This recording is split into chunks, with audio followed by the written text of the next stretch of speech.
वैशाख मास कथा अध्याय 2। जय श्री कृष्णा। राधे राधे। आप सभी का दिन शुभ और मंगलमय हो। इससे पहले की कथा सुनने के लिए और इतना सारा प्यार देने के लिए आप सभी को बहुत बहुत आभार। और आज भी वैशाख मास महात्म्य का अध्याय शुरू करने से पहले आपको भगवान की एक ऐसे ही भक्त की कहानी सुनाऊंगी, जिसे सुनकर आपके मन में भगवान के प्रति भक्ति और भी बढ़ जाएगी। भगवान की भक्ति की कहानियां तो आप सभी ने बहुत सुनी होगी, और आप सभी यह भी जानते होंगे कि दो तरह के लोग होते हैं। एक वो जो भगवान में अटूट श्रद्धा अटूट विश्वास रखते हैं और भगवान को मानते हैं। दूसरे वे लोग जो भगवान में ना तो आस्था रखते हैं और ना ही यह स्वीकार करने को तैयार होते हैं कि भगवान है।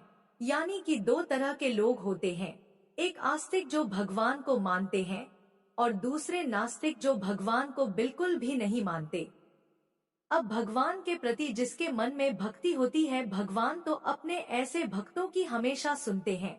हाँ, यह बात जरूर है कि कभी कभी भगवान कुछ देर से सुनते हैं, लेकिन सुनते जरूर हैं।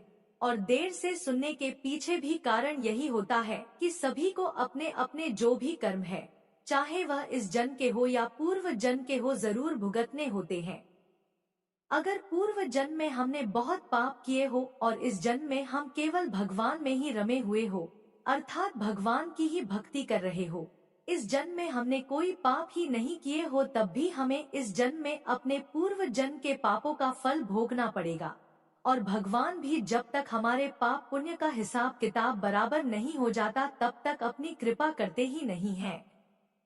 ऐसे ही एक कहानी है एक बूढ़े बाबा की।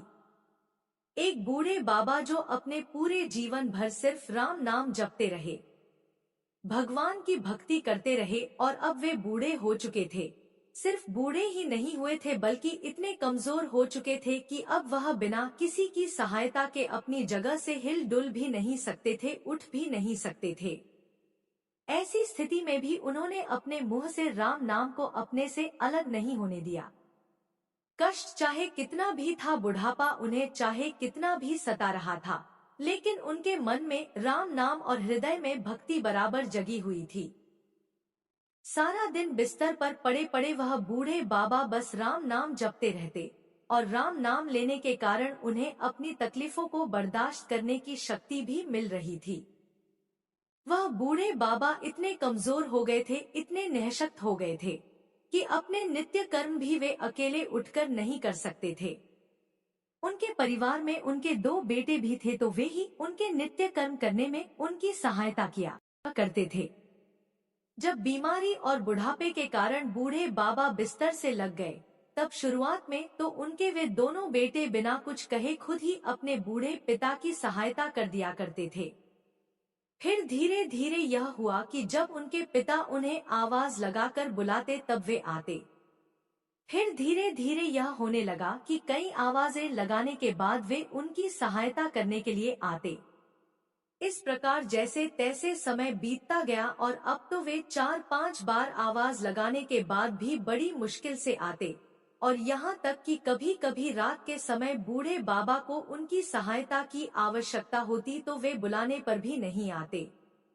अब हालात ऐसे हो चले थे कि अक्सर बूढ़े बाबा अपना बिस्तर ही गंदा कर दिया करते थे। यह बुढ़ापा कुछ ऐसा ही होता है। कभी कभी इस बुढ़ापे के कारण ऐसे ऐसे दिन देखने पड़ते हैं जो शायद कभी किसी ने सोचा भी नहीं होगा। बूढ़े बाबा असहाय हो चुके थे, सिर्फ अपने बेटों के और अपने भगवान के भरोसे बिस्तर पर पड़े हुए थे।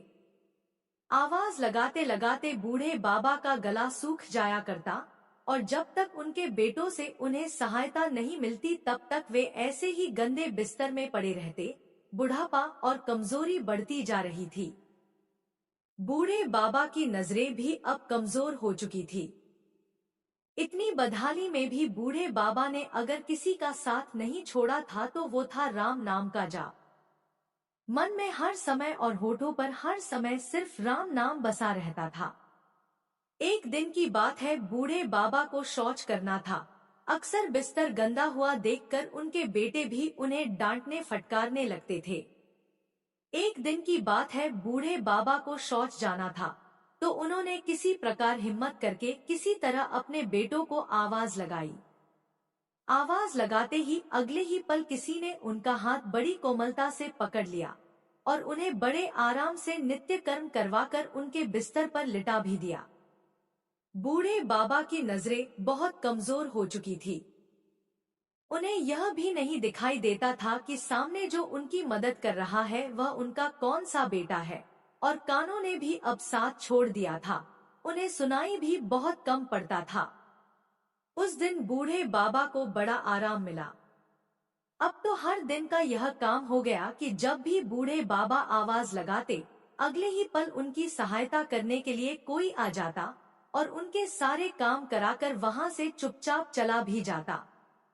बूढ़े बाबा की नजरें और कान दोनों ही बूढ़ी हो चुकी थी, अर्थात कमजोर हो चुकी थी। ना उन्हें ठीक से दिखाई देता था, ना सुनाई देता था, लेकिन बूढ़े बाबा इतना सब कुछ होने के बाद भी इतना तो समझ रहे थे कि एक बार आवाज लगाने पर ही आने वाला उनका कोई बेटा तो नहीं हो सकता, और ना ही यह स्पर्श उनके बेटों का था। आखिरकार यह था कौन?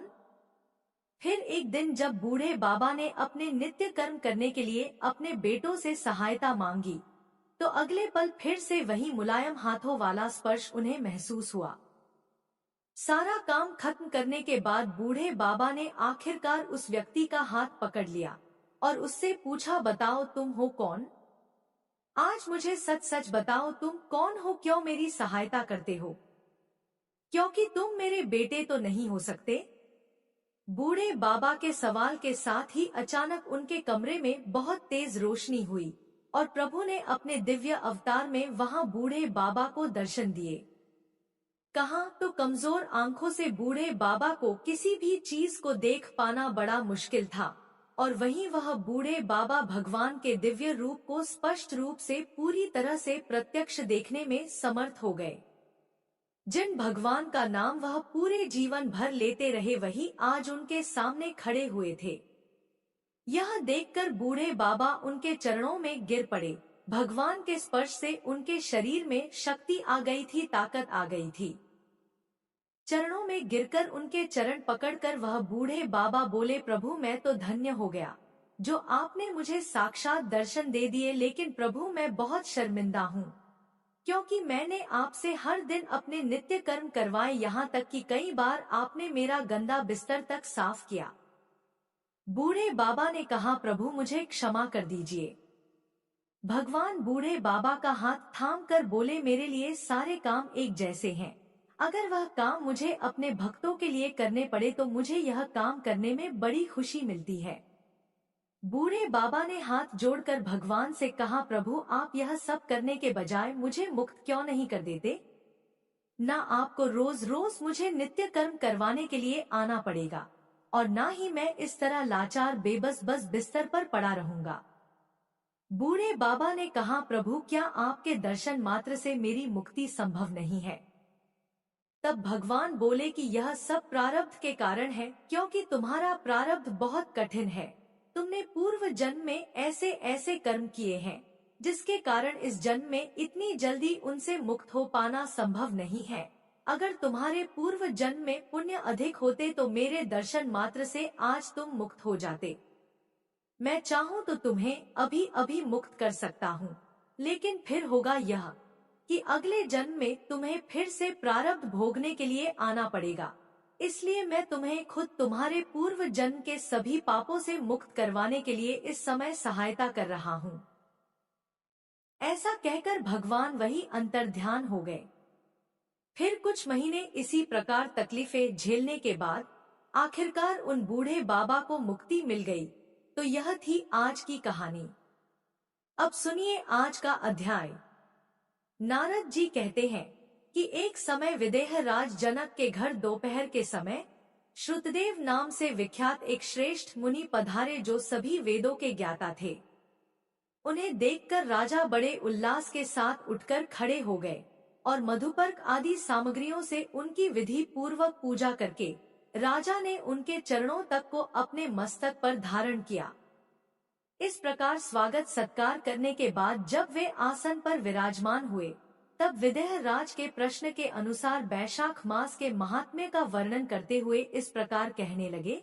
श्रुतदेव ने कहा, हे राजन, जो लोग बैशाख मास में धूप से संतप्त होने वाले महात्मा पुरुषों के ऊपर छाता लगाते हैं, उन्हें अनंत पुण्य की प्राप्ति होती है। इस विषय में एक प्राचीन इतिहास का उदाहरण दिया करते हैं। बहुत समय पहले वंग देश में हेमकांत नाम से विख्यात एक राजा हुए। वे कुचकेतु के पुत्र, परम बुद्धिमान और शस्त्र पारियों में श्रेष्ठ थे। एक दिन वे शिकार खेलने में आसक्त होकर एक घने वन में जा घुसे। वहां तरह तरह के मृग और वरा आदि जंतुओं को मारकर जब वे बहुत थक गए, तब दोपहर के समय मुनियों के आश्रम में आ गए। उस समय आश्रम में उत्तम व्रत का पालन करने वाले शतर्ची नामक ऋषि समाधि लगाए हुए बैठे थे, जिन्हें बाहर होने वाले कार्यों का कुछ भी एहसास नहीं होता था। उन्हें निश्चल बैठे देखकर राजा को बड़ा क्रोध हुआ और उन्होंने उन महात्माओं को मारने का निश्चय कर लिया। उन्होंने सोचा कि मैं महाराज होकर इनके आश्रम में पधारा हूँ और इनमें से किसी ने भी मेरा आदर सत्कार नहीं किया। इस प्रकार राजा ने अपने आप को बहुत अपमानित समझा। तब उन ऋषियों के 10,000 शिष्यों ने राजा को ऐसा करने से मना करते हुए कहा, ओ खोटी बुद्धि वाले राजन, हमारे गुरु लोग इस समय समाधि में लीन है, बाहर कहाँ क्या हो रहा है इस बारे में यह कुछ नहीं जानते, इसलिए इन पर तुम्हें क्रोध नहीं करना चाहिए। तब राजा ने क्रोध से बहवल होकर शिष्यों से ही कहा, अरे द्विज कुमारों, मैं रास्ते में थका मादा यहाँ आया हूँ, इसलिए तुम ही लोग मेरा अतीत करो। राजा के ऐसा कहने पर वे शिष्य कहने लगे, महाराज, हम लोग तो भिक्षा मांगकर खाने वाले हैं। गुरुजनों ने हमें किसी के अतिथि के लिए आज्ञा ही नहीं दी है। हम तो सर्वथा अपने गुरु के अधीन हैं। गुरु की आज्ञा के बिना हम कोई कार्य नहीं कर सकते, इसलिए तुम्हारा आतिथ्य हम कैसे कर सकते हैं। शिष्यों का यह उत्तर पाकर राजा ने उन्हें मारने के लिए धनुष उठा लिया और कहने लगा कि मैंने हिंसक जीवों और लुटेरों के भय आदि से जिनकी अनेकों बार रक्षा की है, जो मेरे दिए हुए दानों पर ही पलते हैं, वे ही आज मुझे सिखलाने चले हैं। यह मुझे नहीं जानते, यह तो सभी कृतज्ञ और बड़े अभिमानी है। इन आत्ताइयों को मार डालने पर भी मुझे कोई दोष नहीं लगेगा। ऐसा कहकर क्रोधित होकर धनुष्य से वे बाण छोड़ने लगे। बेचारे शिष्य आश्रम छोड़कर भय से भाग गए। भागने पर भी हेमकांत ने उनका पीछा किया और 300 शिष्यों को मार गिराया। शिष्यों के भाग जाने पर आश्रम में जो कुछ भी सामग्री थी, उसे राजा के पापा आत्मा सैनिकों ने लूट लिया। राजा के अनुमोदन से ही उन्होंने वहां इच्छा अनुसार भोजन किया। इसके बाद दिन बीतते बीतते राजा सेना के साथ अपनी पुरी में वापस आ गए। राजा कुचकेतु ने जब अपने पुत्र का यह अन्यायपूर्ण कार्य सुना, तब उसे राज्य करने के अयोग्य जानकर उसकी निंदा करते हुए उसे देश निकाला दे दिया। इस तरह पिता के त्याग देने पर हेमकांत घने वन में चला गया। वहां उसने बहुत वर्षों तक निवास किया। ब्रह्मा हत्या उसका सदा पीछा किया करती थी, इसलिए वह कहीं भी स्थिरता पूर्वक रह नहीं पाता था। इस प्रकार उस दुष्ट आत्मा के 28 वर्ष बीत गए। एक दिन बैशाख मास में जब दोपहर का समय हो रहा था, तीर्थ यात्रा के प्रसंग से उसी वन में आ गए। वे धूप से अत्यंत संतप्त और तृषा से बहुत पीड़ित थे, इसलिए किसी वृक्षहीन प्रदेश में मूर्छित होकर गिर पड़े। देवयोग से हेमकांत उधर ही आ निकला। उसने मुनि को प्यास से पीड़ित, मूर्छित और थका मादा देखा तो उन पर बड़ी दया आ गई।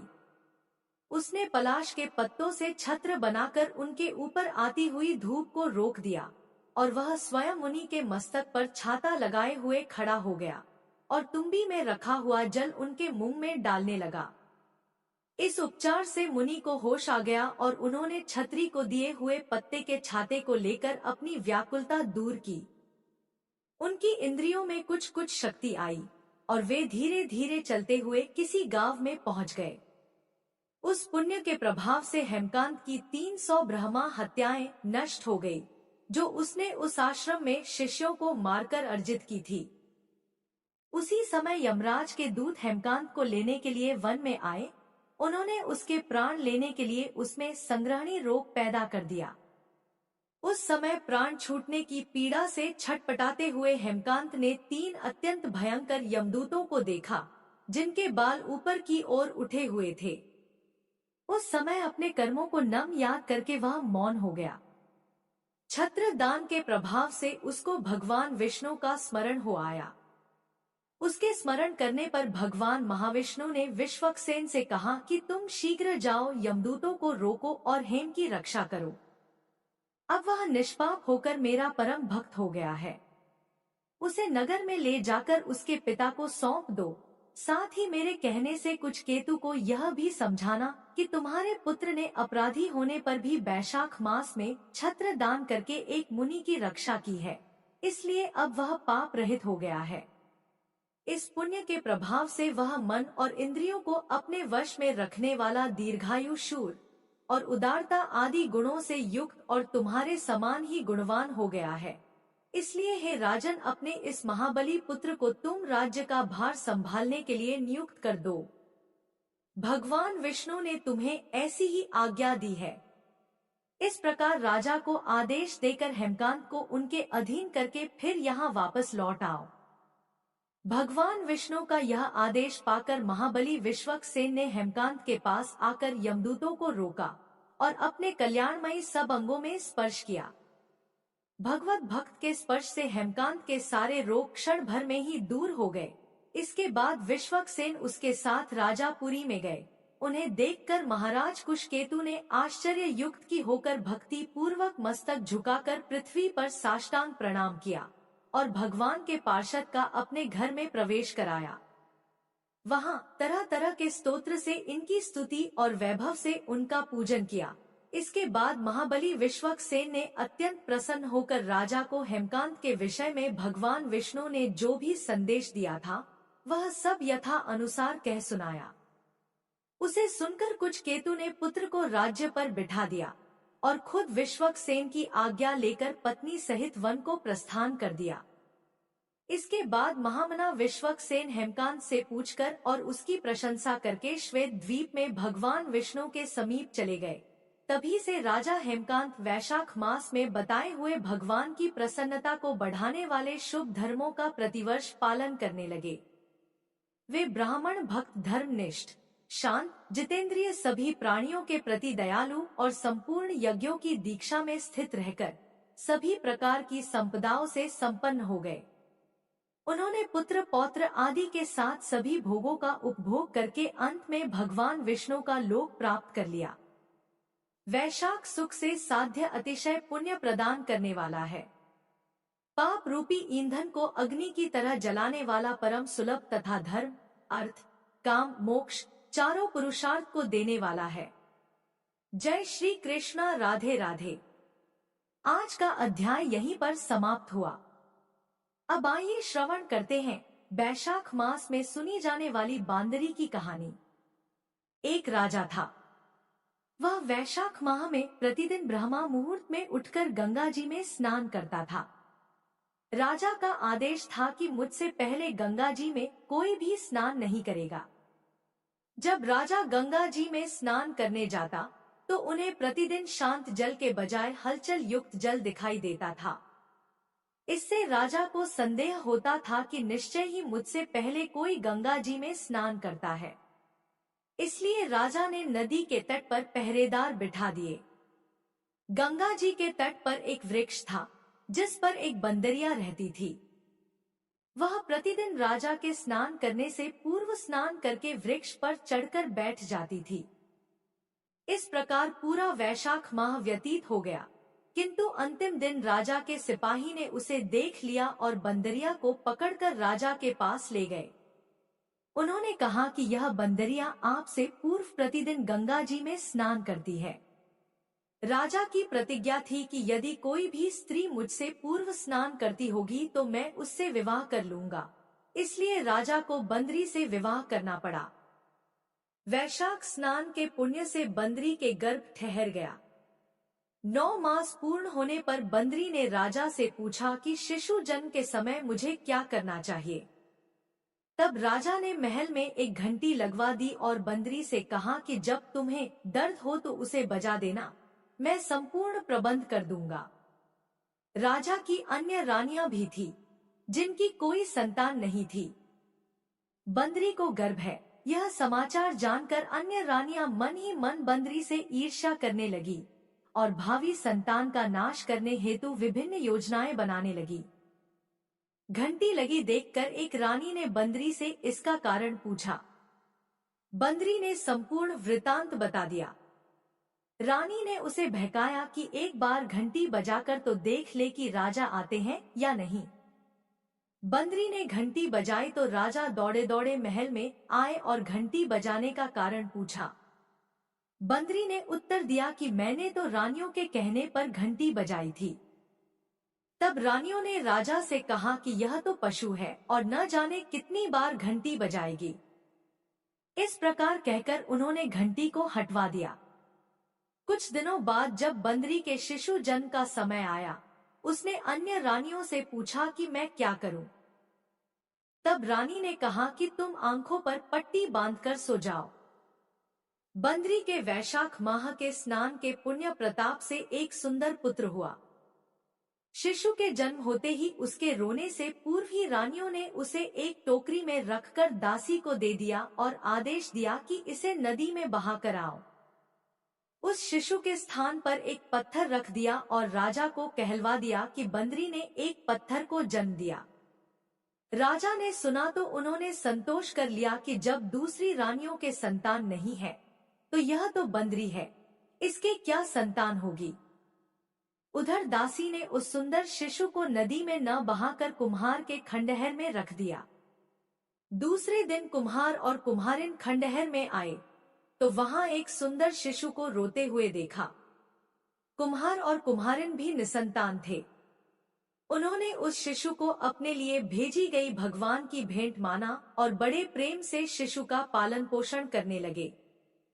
कुछ बड़ा होने पर बालक को यह ज्ञात हुआ कि वह रानी बंदरी का पुत्र है, जिसे रानियों ने मरवाना चाहा था।